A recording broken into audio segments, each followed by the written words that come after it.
If the rectangular faces of a brick have their diagonals in the ratio, तो diagonals का ratio दिया हुआ है, तो तीन फेसेस की अगर बात करें तो एक जो फेस होगा हमारा, उसके लिए हम कह सकते हैं कि जो हमारी डायमेंशंस होंगी वो एल और बी होंगी। तो इन दैट केस जो हमारा डायगोनल होगा this will be root over L square plus B square, right. Similarly एक केस में आप कह पाएंगे, तो पहले इस पार्ट को अगर सॉल्व करते हैं, so this is your root over L square plus B square, ठीक है। एंड इसको अगर मैं एक बार के लिए, ये मुझे रेशियो गिवन है तो 3x के बराबर कर देता हूँ। सो यहाँ से मैं कह सकता हूँ कि L square plus B square जो होगा ये 9x स्क्वायर के बराबर होगा, right.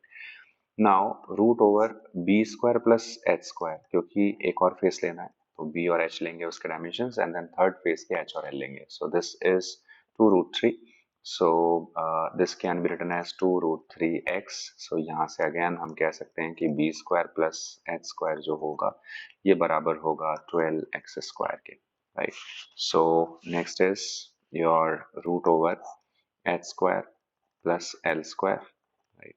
And this is nothing but ये पार्ट आपका बराबर होगा रूट 15x के। तो यहाँ से अगर स्क्वायर करते हैं तो ये बनेगा H square plus L square जो कि बराबर हो जाएगा 15x स्क्वायर के। This is the value that I am getting.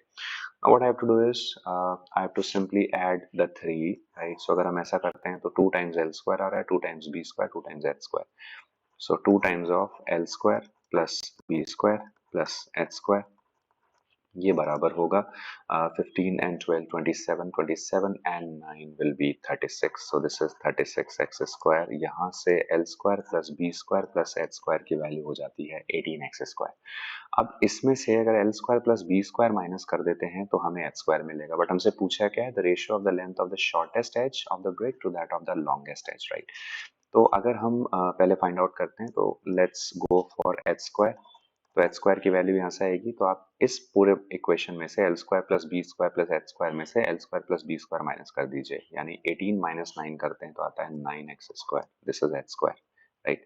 सो यहाँ से h की वैल्यू आती है 3x, okay. Now H square को अगर यहाँ पुट करते हैं तो बी स्क्वायर भी आ जाएगा, तो बी स्क्वायर की वैल्यू कितनी आ रही है, 12 minus 9 will be 3, this is 3x square. तो यहाँ से b की वैल्यू आती है रूट 3x, एंड अगर एच स्क्वायर की वैल्यू यहाँ पुट करते हैं तो एल स्क्वायर भी आ जाएगा, तो 15 minus 9 which become 6x square. So this is your L की वैल्यू आ जाती है रूट 6x, राइट। नाउ जो हमारी लॉन्गेस्ट डायमेंशन होगी that will be your 3x, right. And जो हमारी शॉर्टेस्ट डायमेंशन होगी that will be root 3x। तो हमें रेशियो फाइंड आउट करना है shortest to longest, so this will be root 3x ratio 3x, so this becomes 1 ratio root 3, which makes A option absolutely correct.